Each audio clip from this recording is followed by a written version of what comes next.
The live TV, सच सबसे आगे। नमस्कार, द लाइव टीवी आप देख रहे हैं, आपके साथ मैं हूं आदित्य कुमार। कमाल की वॉशिंग मशीन है भारतीय जनता पार्टी के पास। जो भी भारतीय जनता पार्टी को समर्थन करने की बात करता है या भारतीय जनता पार्टी के नजदीक जाने की कोशिश करता है या भारतीय जनता पार्टी में शामिल हो जाता है, उसको या तो बरी कर दिया जाता है या तो फिर उसके ऊपर जो जांच वाच बैठी रहती सब समाप्त हो जाती है। अब आप सोच रहे होंगे कि अब ये नई चर्चा नहीं है तो पुरानी चर्चा, लेकिन अब इसकी चर्चा क्यों हो रही है ये समझना बेहद जरूरी है। आप जानते हैं, बाबा राम रहीम का नाम सुना होगा, एक पत्रकार की हत्या का दोषी, दो साधुओं के साथ यौन शोषण का दोषी। अब उसे पत्रकार की हत्या मामले में बरी कर दिया गया है। और कुछ दिन पहले यह खबर आई थी कि बाबा राम रहीम ने यानी डेरा सच्चा सौदा ने बीजेपी को समर्थन दे दिया है। यानी उनके जो अनुयायी हैं उन तक मैसेज पहुंचा दिया गया कि भाजपा का बटन दबाना है। ये क्यों? क्या सत्ता ही सब कुछ होती है? क्या सत्ता के स्वाद के लिए आप इतना मदमस्त हो जाएंगे कि आप ये देखना सुनना भूल जाएंगे किसने किसकी हत्या करवाई, कौन हत्यारा है, कौन बलात्कारी है, उसको भी अपने साथ लेकर आप सिर्फ और सिर्फ सियासत करेंगे? तो फिर तो ये संभव हो नहीं पाएगा। जनता सब जानती है, पब्लिक है जो सब जानती है। आप प्रज्वल रेवन्ना के साथ मंच साझा करेंगे और प्रज्वल रेवन्ना को वोट देने की बात कहेंगे और खुद को मजबूत करने की बात कहेंगे तो देश की जनता सवाल पूछना शुरू कर देगी कि प्रज्वल रेवन्ना जैसे बलात्कारी का अगर मोदी जी समर्थन करते हैं तो गलत है, ऐसे लोगों का समर्थन नहीं करना चाहिए। यहां पर आप देखिए कि कुछ दिन पहले ही हमने आपको एक खबर दिखाई थी बाबा गुरमीत राम रहीम की कि डेरा सच्चा सौदा का समर्थन, सिरसा से जो आवाज उठी है वो आवाज अब भारतीय जनता पार्टी के समर्थन के लिए जा रही है। तो इसके पीछे क्या ये डील थी कि इस डील में सब कुछ फाइनल कर दिया जाएगा?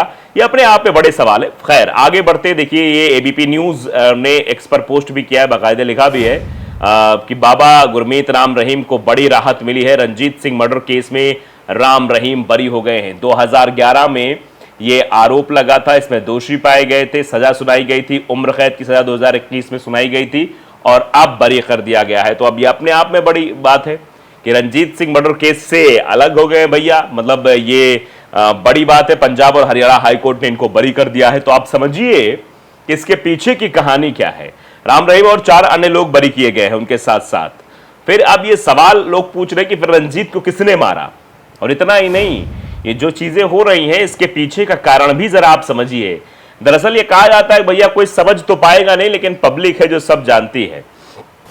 रवीश कुमार प्रौढ़ी नाम के लिखा था कि राम रहीम ने बीजेपी को समर्थन दिया था। यानी रंजीत सिंह मर्डर केस से अगर राहत मिली है तो इसके पीछे का कारण यही है कि भारतीय जनता पार्टी को समर्थन करना। अगर आप भारतीय जनता पार्टी को समर्थन करते हैं तो आपके दुख भय बाधा सब समाप्त हो जाएंगे साहब।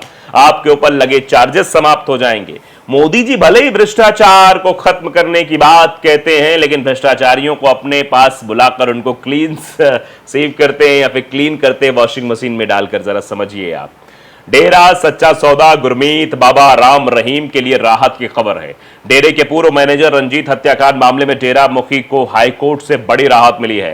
हाईकोर्ट ने सीबीआई कोर्ट के फैसले को रद्द कर दिया है। इस मामले में डेरा मुखी सहित 5 दोषियों को फिलहाल बरी कर दिया गया है। जानकारी के अनुसार 22 साल पुराना यह मामला है जिसमें 19 साल बाद सीबीआई कोर्ट ने डेरा मुखी राम रहीम को दोषी करार दिया था। राम रहीम फिलहाल जेल में बंद है और पत्रकार हत्याकांड और साध्वी रेप केस में उसे सजा हुई है। यानी अभी 2 मामले और चल रहे हैं। अब इन 2 मामलों पर कब जो है बरी वाला साइन लगता है, बहुत जल्दी होने वाला है। दरअसल 10 जुलाई 2002 का यह मामला है। डेरे के प्रबंधन समिति सदस्य रहे कुरुक्षेत्र के रणजीत सिंह की गोली मारकर हत्या कर दी गई थी। डेरा प्रबंधन को शक था कि रणजीत सिंह ने साध्वी यौन शोषण की गुमनाम चिट्ठी अपनी बहन से ही लिखवाई थी। पुलिस जांच से असंतुष्ट रणजीत सिंह के बेटे जगसीर सिंह ने जनवरी 2003 में हाईकोर्ट में एक याचिका दायर कर सीबीआई जांच की मांग की थी। उसके बाद मामला सीबीआई को सौंपा गया था और फिलहाल अक्टूबर 2021 में डेरा मुखी सहित 5 आरोपियों को दोषी करार दिया गया था। आप समझिए, यानी दोषी करार दिया गया, लेकिन अब उनको राहत दे दी गई। इस मामले में 2007 में कोर्ट ने आरोपियों के पर आरोप तय किए थे। हालांकि शुरुआत में इस मामले में राम रहीम का नाम नहीं था, लेकिन साल 2003 में जांच सीबीआई को सौंपी गई। फिर 2006 में राम रहीम के ड्राइवर खट्टा सिंह के बयान पर डेरा प्रमुख को आरोपियों में शामिल किया गया था। इस मामले में हाईकोर्ट की तरफ से सजा रद्द करने के बाद भी डेरा मुखी गुरमीत राम रहीम सिंह जेल में ही रहेगा, क्योंकि 2 साध्वियों के यौन शोषण मामले में उसे 20 साल और छत्रपति हत्याकांड में उम्र कैद की सजा सुनाई गई, जिसे वो काट रहा है। राम रहीम को 25 अगस्त 2017 को पंचकुला की सीबीआई की विशेष अदालत ने इन मामलों में दोषी करार दिया था। तो 2017 के बाद से उसकी मुश्किलें बढ़ी थी। अब ये सवाल पैदा हो गया है, क्या इस बार गुरमीत राम रहीम पर ये कृपा बरसाई गई है? इस कृपा के पीछे वही कारण है जो आप सोच रहे हैं, जो देश सोच रहा है, जो जनता सोच रही है? क्योंकि जिस तरीके से ये चीजें हुई हैं, रंजीत मर्डर केस में जो है बाइज्जत बरी किया गया, इस पर लोग सवाल पूछ रहे हैं। शिवराज यादव लिख रहे हैं, फिर रंजीत को मारा किसने? अगर ये लोग बाइज्जत बरी कर देंगे तो ये भी अपने आप में बड़ी खबर है कि भैया उसको मारा क्यों?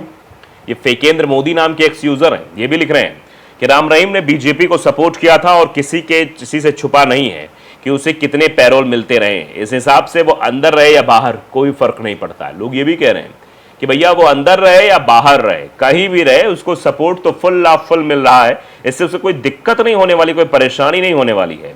योगेश महान लिख रहे हैं कि अभी पता चल जाएगा जमानत कहां से मिली।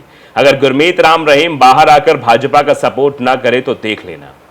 ये डील तो पहले ही हो गई, ये पहले ही ये चर्चा थी। मैंने कुछ दिन पहले ही खबर आपको बताई थी कि गुरमीत राम रहीम यानी डेरा सच्चा सौदा, अब जो उसके अनुयायी हैं, जो उसके समर्थक है, वो सब भारतीय जनता पार्टी की तरफ जा रहे हैं। पहले से ही ऐसा सुगबुगाहट लग रही थी। भाई जी हैं वो लिख रहे हैं, कुछ दिन पूर्व डेरा सच्चा सौदा ने बीजेपी का समर्थन किया था, ले हो गई बरी, हो गए बरी। मतलब ये कहा जा रहा है कि देखो भैया, भारतीय जनता पार्टी का जैसे ही समर्थन किया, गुड न्यूज आनी शुरू हो गई। यानी एक एक केस में धीरे धीरे बरी किया जाने लगा है। अच्छा चंदा दिया होगा, सुनील लिख रहे हैं। यानी लोग ये भी कह रहे हैं भैया अच्छा चंदा दिया होगा, अच्छा खासा माल पहुंचाया होगा, इसलिए बाइज्जत बरी किया गया है। ये सूरज हैं वो लिख रहे हैं, सूरज नाम लिख रहे हैं, भाजपा को समर्थन देने का ये प्रमाण मिलता है। अभी कुछ दिन पहले ही डेरा सच्चा सौदा ने भाजपा को समर्थन देने को कहा और आ गया आदेश बरी होने का। अब कुछ दिन बाद बलात्कार केस से भी बरी होगा और बाइज्जत अपने घर जाएगा। जय हो भाजपा की। यानी भारतीय जनता पार्टी की जय हो की बात लोग कह रहे हैं कि भारतीय जनता पार्टी की जय इसलिए हो कि भैया भारतीय जनता पार्टी का समर्थन करोगे तो सारे केस आपसे हट जाएंगे। अनमोल पाल लिख रहे हैं, भाजपा को समर्थन देने वाले दुराचारी हो, हत्यारे हो, सभी को जमानत मिल सकती है। ये लोगों के मन में सवाल आ गया है। रेतो कलसी लिख रही है, मोदी जी की जय हो, फैसला आने में कुछ देर हो गई, मुझे तो यह बात बहुत पहले से ही पता थी। सरकार हरियाणा से जाती जाती अपना प्रतिनिधि यूं छोड़कर जाना चाहती है। बधाई हरियाणा वासियों। आप समझिए, अब लोग ये कह रहे हैं भैया ये ऐसे ही नहीं हो जाता है। जयदी लिख रहे हैं, जज साहब ने बीजेपी का सपोर्ट करने की खुशी में बरी कर दिया बलात्कारी को, अब जज साहब मलाई चाटेंगे। ये लोगों द्वारा लिखा जा रहा है, हम नहीं कह रहे हैं। अंजनी कुमार राय लिख रहे हैं, भाजपा का हाथ बलात्कारियों के साथ, समर्थन का पुरस्कार तो मिलना ही था। ये समर्थन का पुरस्कार है जो बाबा गुरमीत राम रहीम को मिला है और इस समर्थन के पीछे का कारण क्या है ये आप जानते हैं। और आगे अभी 2 केस और हैं। और ये तो डील जब होती है ना कि भैया 50% काम होने के पहले चाहिए, मतलब आधा पेमेंट पहले करो और 50% काम होने के बाद, तो क्या काम हो जाने यानी बीजेपी को समर्थन कर देने के बाद क्या कोई और डील हुई होगी? अभी तो ये 50% ही सबके सामने आया है। द लाइव टीवी को अगर आपने सब्सक्राइब नहीं किया जरूर करिए, बेल आइकन दबाइए ताकि सच खबर आप तक पहुंचती रहे। नमस्कार। द लाइव टीवी, सच सबसे आगे।